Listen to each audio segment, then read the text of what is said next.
Good morning students. Result से related एक breaking news आ रही है कि GNDU इवन सेमेस्टर एग्ज़ाम्स का रिज़ल्ट आ गया है।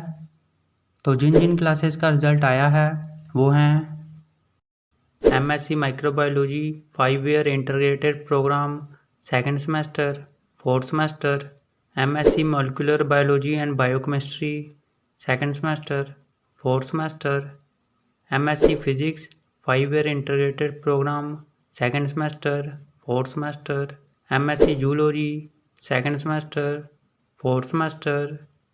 तो सभी स्टूडेंट्स GNDU की ऑफिशियल वेबसाइट पर जाकर अपना अपना रिजल्ट चेक करें gnu.ac.in पर। ऑल दी बेस्ट सभी स्टूडेंट्स को। उम्मीद है कि आप सबका रिजल्ट बहुत ही अच्छा आया होगा और सभी स्टूडेंट्स पास होंगे। तो जैसे ही किसी और क्लास का या फिर किसी सेमेस्टर का रिजल्ट आता है तो हम आपको बता देंगे। तब तक इस वीडियो को लाइक कर दो, शेयर कर दो, चैनल सब्सक्राइब कर दो और बेल आइकन ज़रूर प्रेस कर देना। Thank you.